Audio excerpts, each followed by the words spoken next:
My fiancé married my ex-best friend, using my exact wedding plans.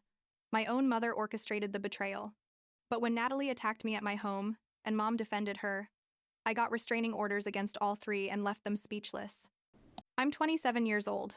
I work in human resources for a pretty large company, and I make good money. Honestly, and I need to tell this story because I literally cannot believe what the people I trusted most did to me. And when I say I can't believe it, I mean there are seriously days when I wake up and think it was a nightmare. But no, it really happened. My ex-fiancé married my ex-best friend using my exact wedding plans, and all of this was orchestrated by my own mother. Yes, you read that right. My mother. The woman who's supposed to care for and protect me, basically fed me to the wolves and then acted like I was the villain of the story. I guess to understand all of this, I need to go back a bit and tell you about my life before everything exploded. I grew up alone with my mother, Dorothy, because my father Andrew abandoned us when I was really little. Like I don't even have memories of him. Apparently he cheated on my mom in college, and when she got pregnant with me, he just disappeared, never wanted to know anything about me, and never paid child support or anything. My mother always reminded me of it. I mean, it was always like this topic she'd bring up when she wanted to make me feel guilty about something. You know, the typical you don't know how hard it was raising you alone. I sacrificed everything for you. That kind of thing. And I believed her. I honestly thought I was a privileged daughter because my mom worked so hard for me. When I was like 6 years old, new neighbors moved into the house next door and they had a daughter named Natalie, a year younger than me. My first memories of Natalie are good. We played together all the time. Our mothers became friends. We basically grew up like sisters. But looking back, I should have seen the signs from the beginning because my mother always, and when I say always, I mean literally always, compared everything I did to Natalie. If I got an 8 on a test, it was look how smart Natalie is. She got a 9. If I won a swimming competition, it was. But Natalie came in second place and she's only 5 years old. Imagine when she grows up. Everything was Natalie this, Natalie that. And the worst part is that Natalie knew it and enjoyed it. Even as a child, I could see that little smile she'd get when my mother scolded me and praised her. Things got worse in adolescence. Natalie was prettier than me. Or at least that's what my mother always said. And she got boyfriends more easily. I focused more on studies because, I don't know. I guess I thought that if I was successful enough, my mother would finally see me. I graduated with honors, got a full scholarship to college, did really well. Natalie barely graduated high school and didn't go to college, got temp jobs here and there, nothing stable. But when I'd tell my mother about my achievements, like that I'd gotten promoted or gotten a raise, she always found a way to minimize it and then talked about how well Natalie was doing in her life, even though objectively she wasn't doing well at all. It was frustrating, but I kept trying to earn her approval like an idiot. When I was about 25, I met Adam on a dating app. He was 21 at the time, worked at a bank in an entry-level position. Nothing special, but he seemed to have ambition. He was handsome, funny, made me laugh. And honestly, after so many years of feeling invisible to my mother, it was nice that someone paid attention to me. We dated for 2 years and things were going well, or so I thought. He moved into my apartment after like 6 months because he said he was having problems with his roommate. And I said yes because, we were in love or whatever I thought love was at that time. This is where things start getting weird. But I didn't see them at the time. Adam never paid rent, always had excuses, like they'd cut his hours at the bank, or he had to help his family, or he had college debts he was paying off. I made much more than him, so I didn't mind covering expenses. After all, it was my apartment and I was already paying for everything before he arrived, but he also didn't contribute to food or utilities or anything. When we went out to dinner, I always paid. When we went on trips, I paid for plane tickets, hotel, everything. And he never offered to pay, he just assumed I would. I should have seen it as the giant red flag it was, but I was so used to giving and giving for my mother without receiving anything in return that this seemed normal to me. After 2 years together, Adam proposed to me. It was at a restaurant. Nothing super fancy, but nice, I guess. Honestly, I wasn't sure I wanted to marry him. There was something that didn't add up, but I couldn't identify what exactly. But I said yes because I thought maybe it was what I was supposed to do. You're almost 27. You have a stable boyfriend. The next step is marriage. All that social pressure. When I told my mother we were engaged, For the first time in my life, she acted like she was proud of me. She called me crying, saying she was so happy, that she was finally going to have a wedding, that she wanted to help me plan everything. I was in shock because normally she ignored my achievements, so this reaction took me completely by surprise. My mother came to visit me like a week after we announced the engagement and met Adam.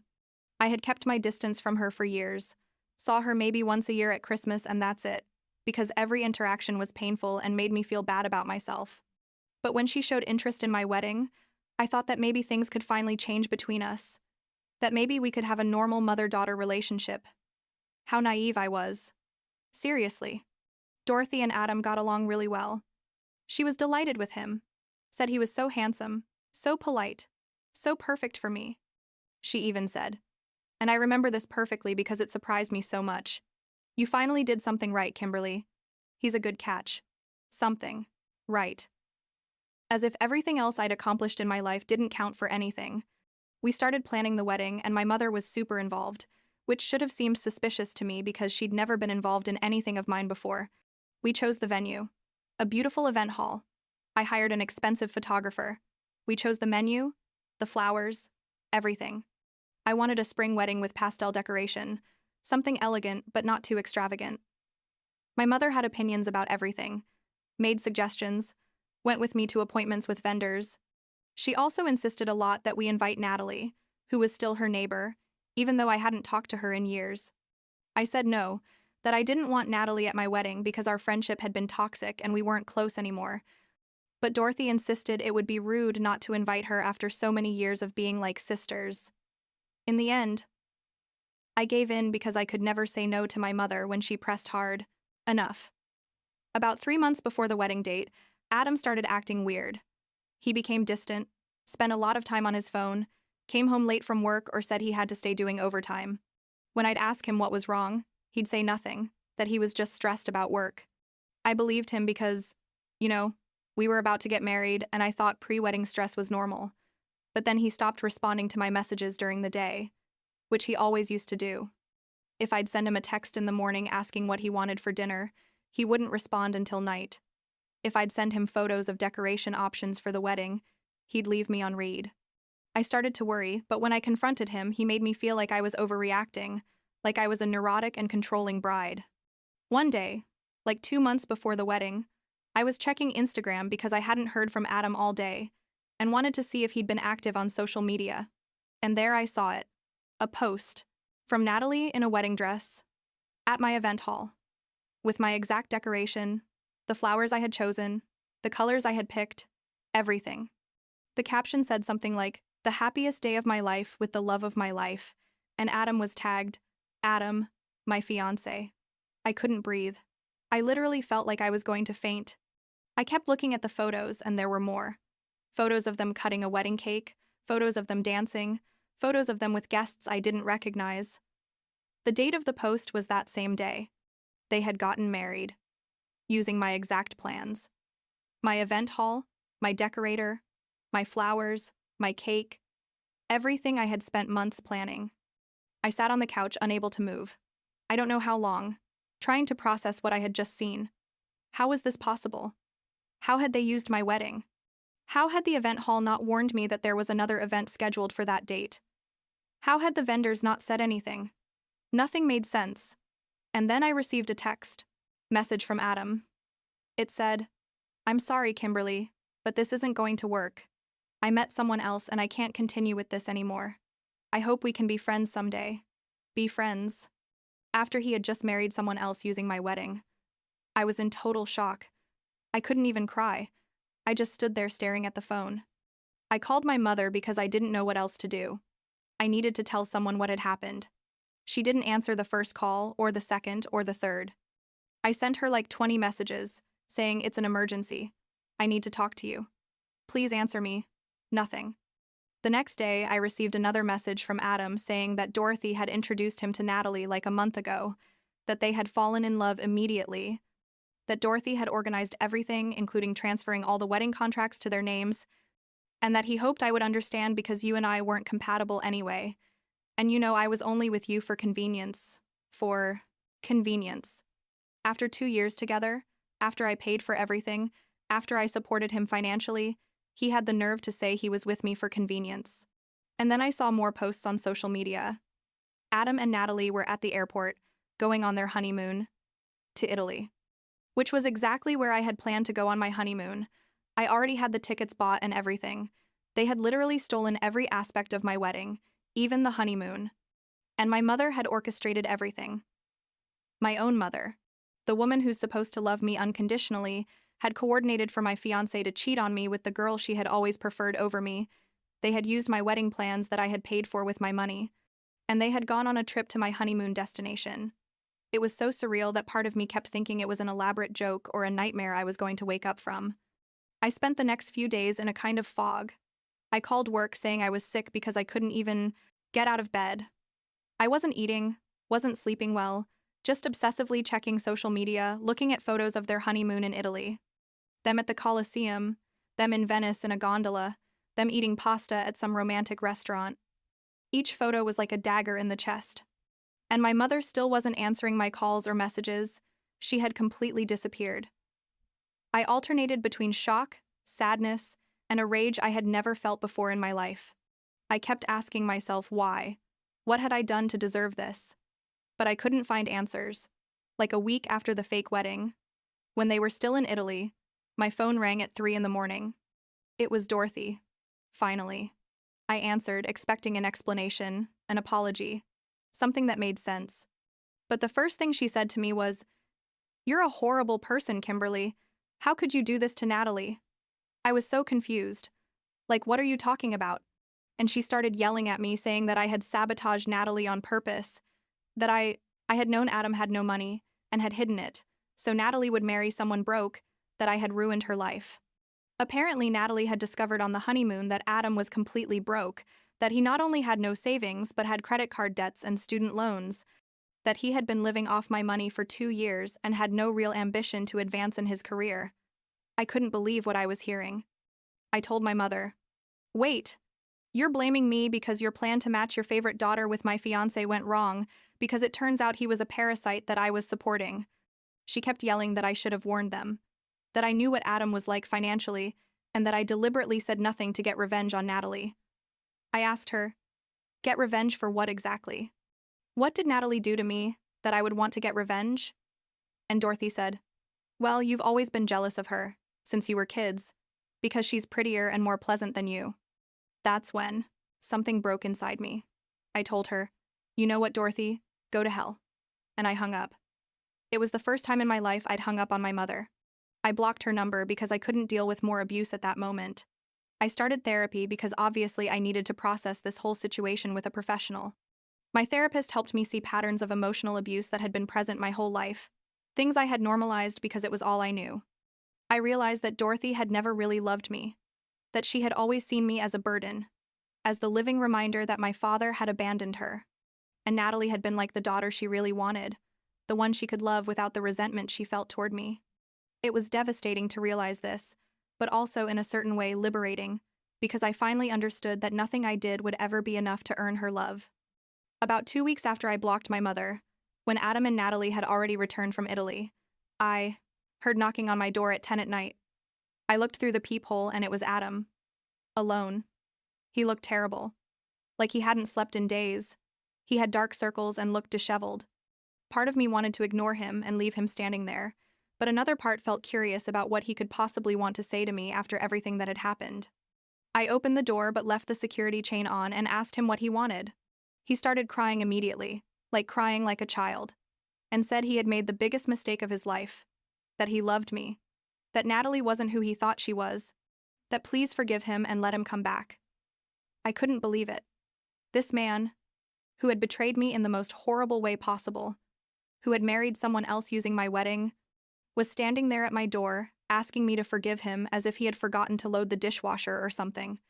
I asked him, "Do you seriously think I'm going to let you come back after what you did?"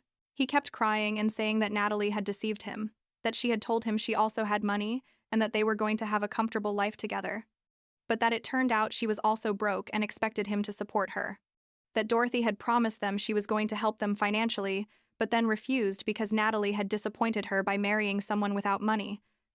It was so ridiculous, It almost made me laugh.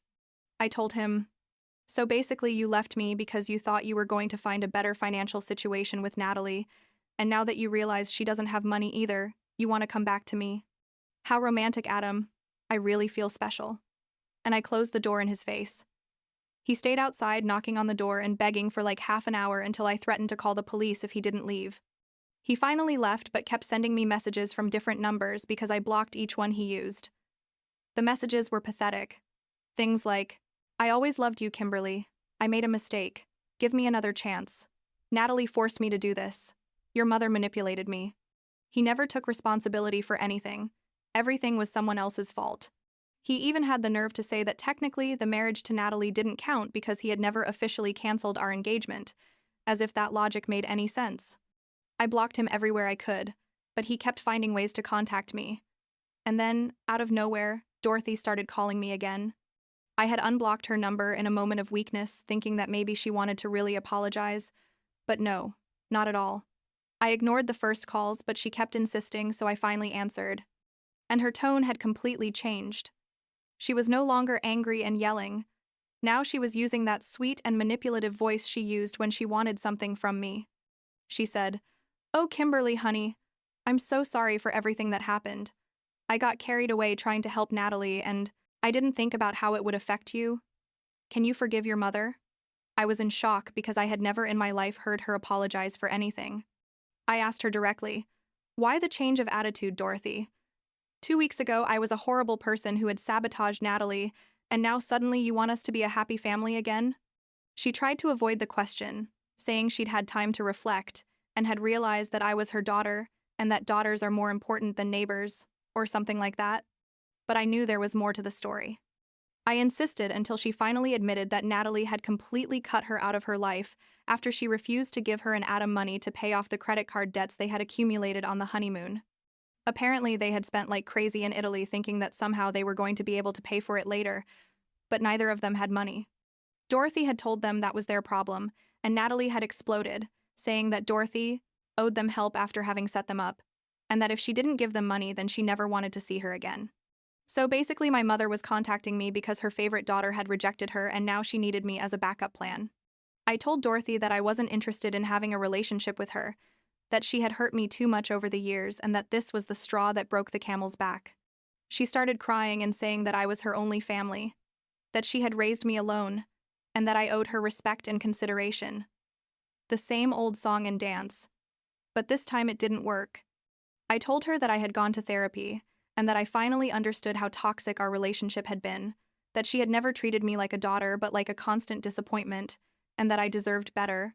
She got angry when she saw that the emotional blackmail wasn't working and started insulting me, calling me ungrateful and selfish. I hung up on her again and blocked her again. I thought that would be the end of it. I honestly believed that after that conversation, everyone would go their own way and I could start to heal and rebuild my life. But like 2 weeks later, on a Saturday afternoon, there was knocking at my door. I opened without looking through the peephole because I was expecting an Amazon package and thought it was the delivery person. Huge mistake. It was Natalie and Adam, both of them, together. Natalie looked furious, and Adam looked uncomfortable and scared. I tried to close the door, but Natalie pushed it hard and entered my apartment. Adam came in behind her like a lapdog. Natalie started yelling at me immediately, saying that I owed them money for the wedding, that I had made contracts with all the vendors, knowing that they were going to use those services, and that therefore I was responsible for paying. I was completely confused because that made no legal or logical sense. I told them to get out of my house, that I didn't owe to them anything, that they had stolen my wedding and that it wasn't my problem that they now had debts because of it. Natalie kept yelling, saying things like, "You've always been an envious bitch. You always wanted what I had. Your own mother loves me more than you because you're a terrible daughter." Every word was designed to hurt me, and it was working, but I tried to stay calm. Adam wasn't saying anything. He was just standing there near the door like he wanted to be anywhere else. I told Natalie she had exactly 10 seconds to get out of my house, or I was going to call the police. She laughed and said I didn't have the guts to do anything, that I had always been a coward who let everyone walk all over her, and there's something in me broke. I told her, "You know what, Natalie? You're right. I was always a coward. I always let you and my mother treat me like garbage because I thought that's what I deserved. But that's over. So get out of my house right now before I do something.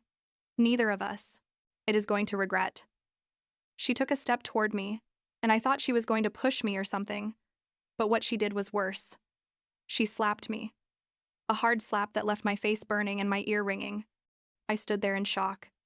No one had ever hit me in my life. Adam yelled something like, "Natalie, no!" and literally ran out of my apartment, leaving her there alone with me. Natalie looked surprised at what she had just done, like she herself couldn't believe she had reached that point.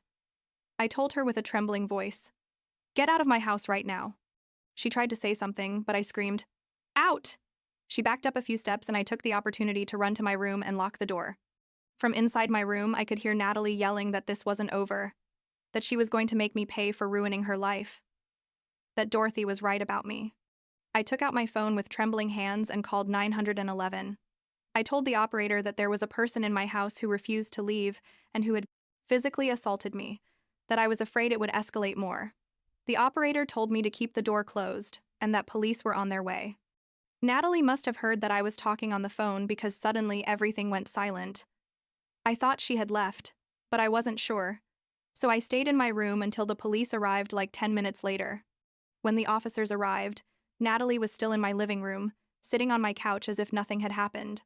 I came out of my room and explained to the police what had happened, that she had forced her way into my apartment, that she had demanded money I didn't owe her, and that she had hit me. My face was still red from the slap, so the officers could see physical evidence of the assault.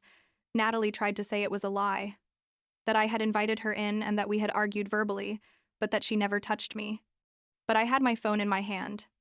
And I told the officers I had the record of the 911 call where it clearly said that someone had forced their way in and assaulted me while it was still happening.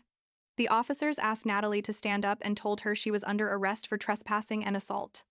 She started screaming that this was unfair, that I was exaggerating, that her lawyer was going to sue everyone. They handcuffed her and took her away. One of the officers stayed with me to take my full statement and suggested I get a restraining order against her and also against Adam if I felt it was necessary. I was trembling from head to toe. The adrenaline was coming down, and I was realizing what had just happened. I gave all the information to the officer, told him about the stolen wedding, about my mother, about everything. He was very kind and told me I had done the right thing by calling, and that many people in family abuse situations don't dare to defend themselves. Like an hour after the police left, my phone started ringing. It was Dorothy again. I answered thinking that maybe she had heard about Natalie's arrest, and that maybe, just maybe, she was going to take my side for once in her life. How naive. The first thing she said was, "How dare you call the police on Natalie? Do you have any idea what you just did to her? She has a record now because of you. This could ruin her future."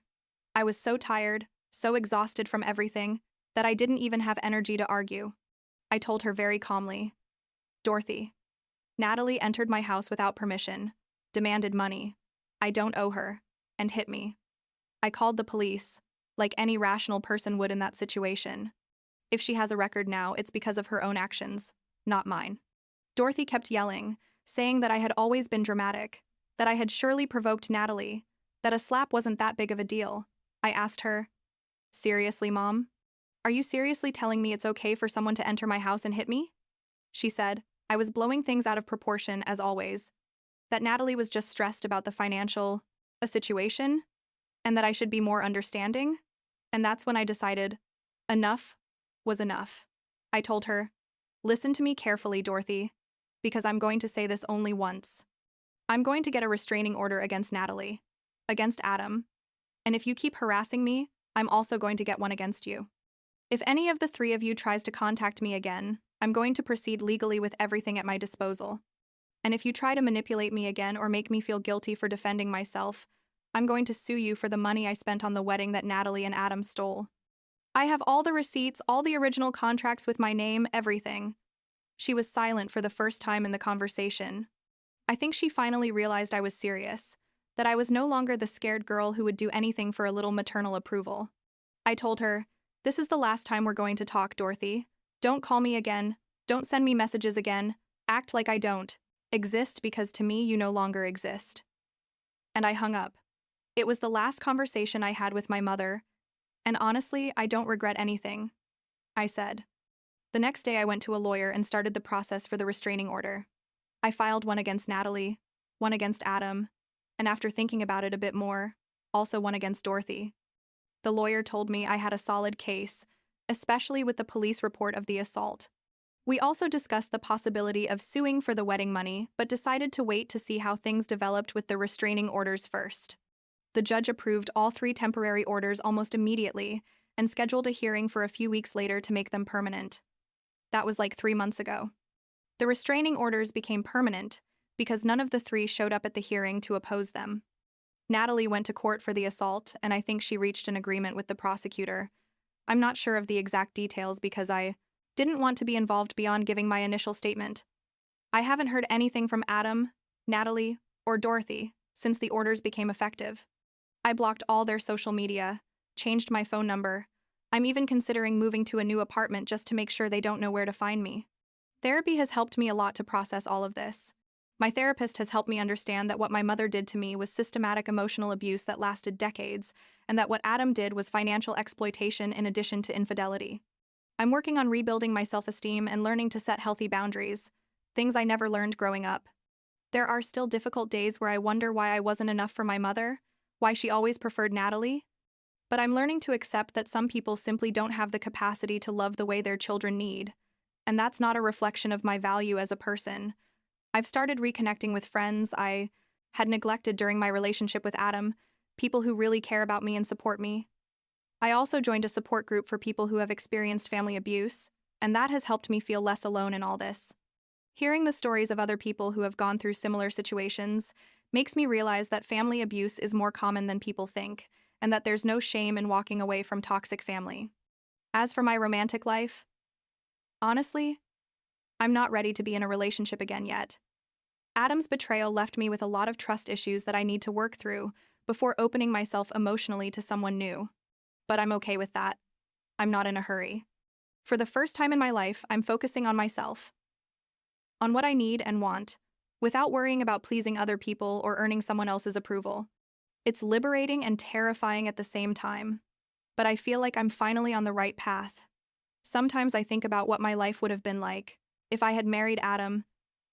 If I hadn't discovered his betrayal until after the wedding, I'd probably be trapped in a miserable marriage with someone who only saw me as a source of income, maintaining a superficial relationship with a mother who never really loved me. In a certain twisted way, Natalie did me a favor by stealing my wedding, even though obviously that wasn't her intention. She saved me from wasting more years of my life with people who didn't value me.